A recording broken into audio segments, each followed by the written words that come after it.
The Christmas story, Isa Masih की जन्म की कहानी।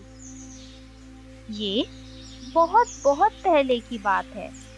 नाजरेत नाम के एक छोटे से शहर में एक जवान ज्यूइश लड़की रहती थी। उसका नाम मैरी था।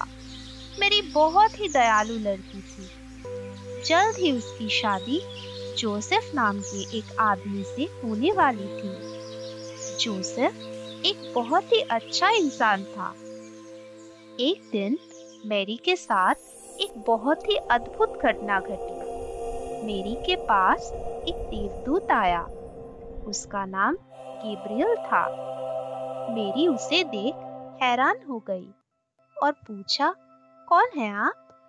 देवदूत ने कहा, मेरा नाम गैब्रियल है। मुझसे डरो मत। ईश्वर ने मुझे तुम्हारे पास भेजा है। ईश्वर तुमसे बहुत प्यार करता है और उन्होंने तुम्हें बहुत ही खास काम के लिए चुना है। कुछ ही दिनों में तुम एक बेटे को जन्म देने वाली हो। मेरा बेटा? मेरी बहुत ही हैरान हो गई, पर फिर भी वो बहुत शांत होके गैब्रियल की सारी बातें सुनने लगी। गैब्रियल बोलता रहा, तुम्हारे बेटे का नाम जीसस होगा और वो ईश्वर का बेटा कहलाएगा। पूरी दुनिया के लिए बहुत अच्छा काम करेगा तुम्हारा बेटा। मैरी ने कहा, ये मेरे लिए बहुत गर्व की बात है कि ईश्वर ने इस महान काम के लिए मुझे चुना है। अगले ही दिन मैरी ने जोसेफ को सारी बात बताई और उन्होंने शादी कर ली। जीसस के जन्म लेने का समय नजदीक आ रहा था। एक दिन अचानक राजा का आदेश लेके कुछ सिपाही आए और उन्होंने घोषणा की, सुनो सुनो सुनो, महाराज ऑगस्टस ने जनगणना का आदेश दिया है और उनका आदेश है कि सारे लोग इसमें शामिल होंगे।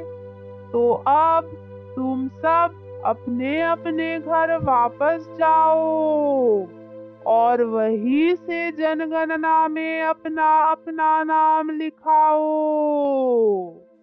जोसेफ का परिवार बेथलेहम से था, इसलिए जोसेफ को बेथलेहम जाना था जनगणना के लिए, और मैरी भी उसके साथ गई। नाजरेत से बेथलेहम बहुत दूर था। जोसेफ एक छोटा सा गधा लेके आया। मैरी उस पे बैठ गई और जोसेफ उनके साथ साथ चलने लगा। मैरी और जोसेफ एक लंबा और कठिन सफर तय करके आखिरकार बेथलेहम पहुंच ही गए, पर उन्हें रहने के लिए कोई जगह नहीं मिली। सारे सराय पहले से ही भरे हुए थे। शहर में लोग बहुत ज्यादा थे और जगह कम। जोसेफ ने शहर का हर दरवाजा खटखटाया, पर कहीं भी उन्हें रहने के लिए जगह नहीं मिली। जोसेफ ने पूछा, मैरी, तुम बहुत थक गई हो ना?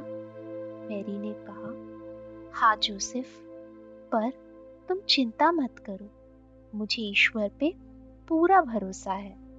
मैरी और जोसेफ दोनों ही बहुत थके हुए थे और उन्हें कुछ भी समझ नहीं आ रहा था। जोसेफ ने कहा, हे ईश्वर, अब मैं क्या करूं?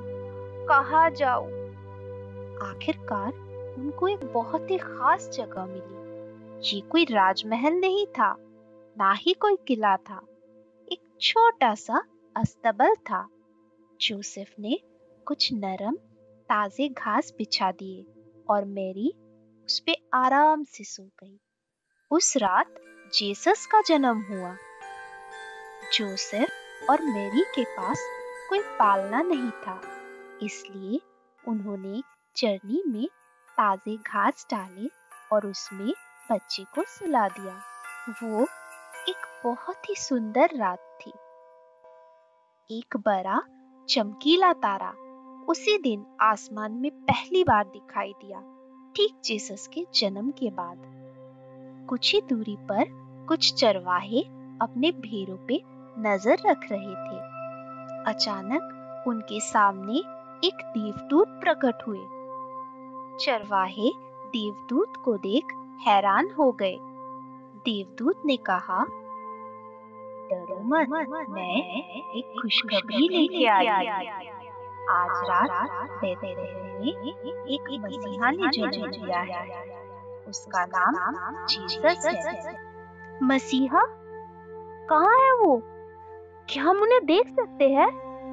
देवदूत ने उन्हें रास्ता दिखाया। चरवाहे बहुत ही ज्यादा उत्साहित थे और वो अस्तबल की तरफ भागने लगे। वो लोग अस्तबल पहुंचे और नवजात शिशु जीसस के सामने झुककर उन्होंने जीसस का सम्मान किया।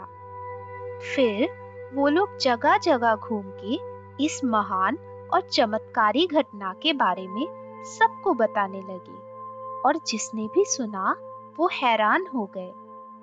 जिस रात जीसस का जन्म हुआ उसी रात 3 ज्ञानी व्यक्ति ऊंट पे रेगिस्तान से सफर कर रहे थे। अचानक उन्हें एक नया बड़ा चमकीला तारा दिखा। ऐसा तारा उन्होंने पहले कभी नहीं देखा था। उस तारे को देख वो लोग बहुत ही खुश हो गए, क्योंकि वो समझ चुके थे कि ईश्वर का बेटा जन्म ले चुका है। चमकीले तारे ने उनको रास्ता दिखाया और वो जीसस के पास पहुंच गए। सोना और लोहवान का उपहार लाए थे वो जीसस के लिए। ये बहुत ही मूल्यवान उपहार थे और सिर्फ राजा को ही दिए जाते थे। एक नवजात शिशु के लिए ऐसे उपहार लाना बहुत ही अनोखी बात थी। पर उन 3 ज्ञानी व्यक्तियों को पता था कि जीसस कोई साधारण शिशु नहीं है, वो ईश्वर के बेटे हैं और मानव जाति का उद्धार करने के लिए उन्होंने धरती पे जन्म लिया है। चमकीला तारा चरनी के ऊपर आके गायब हो गया।